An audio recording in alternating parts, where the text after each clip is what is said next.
Championship.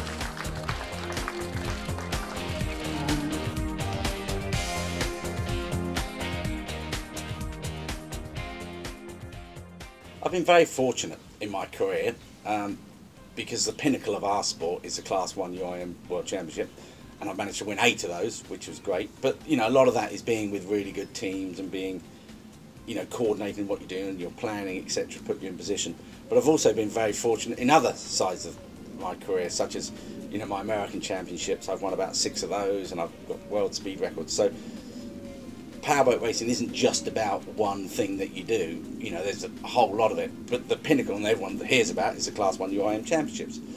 And I believe that, you know, to be successful in that, there's a skill level, there's certainly a massive team level, and there's a massive amount of organisation and dedication that goes into it.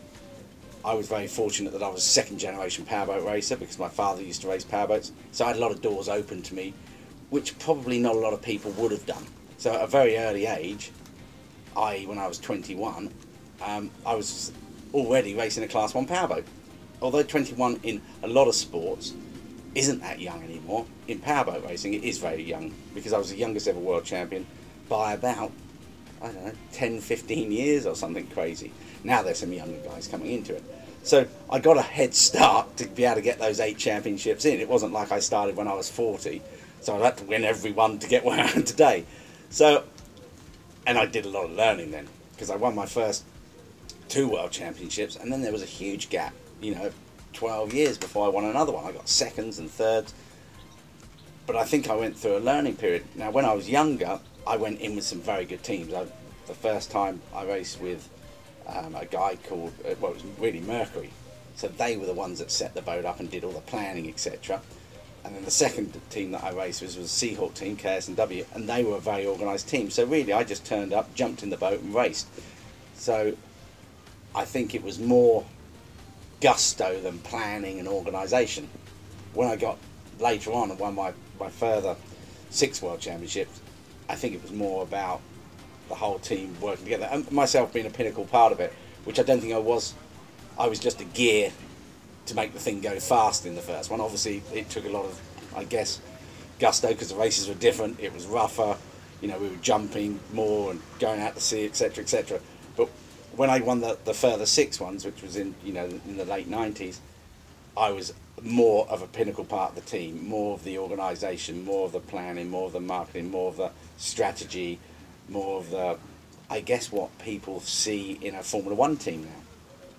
And that made you feel more of the team. It was just a lot of fun. When I was younger, it was all about racing and then partying and doing that. It was fantastic. But as I got more into it and realised I had to give more to win the championships, and I had to be more organised. I wasn't as naturally fit as I was when I was 21, you know, so I had to train more. I had to make sure that everything was perfect in the boat. I had to make sure we weren't going to get lost. I had to make sure that, you know, we had the right amount of fuel in and not too much fuel. I had to make sure that, you know, we got there on time, that the flights were on time. And I got involved in running the budgets.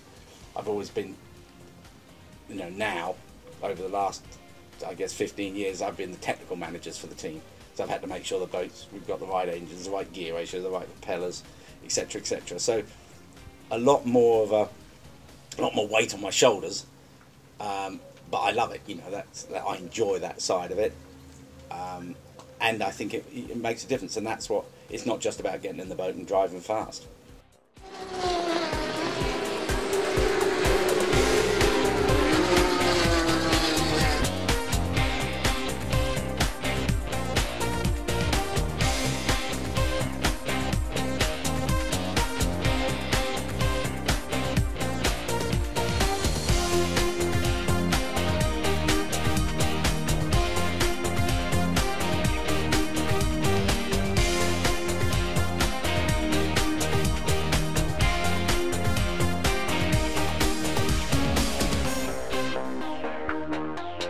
When you start a project, and the project starts the day you decide what you want to do, and you say, right, I'm going to race Class 1, you start off with a completely blank sheet of paper. You've got to get, You know, work out which boat you're going to race. Work out whether you want a boat that's good in the rough or the calm. You've got to work out who's going to be on the team, where you're going to base the team. And it's a complete, you know, like any company, it's a big business plan. But you've got to fill in all those boxes before you start. You know, you don't buy propeller one, you don't buy fuel. You sit there and you go, this is what you've got to do. And that can take a long time. You've got your basics in there. You've got, you know, a desire to win a championship.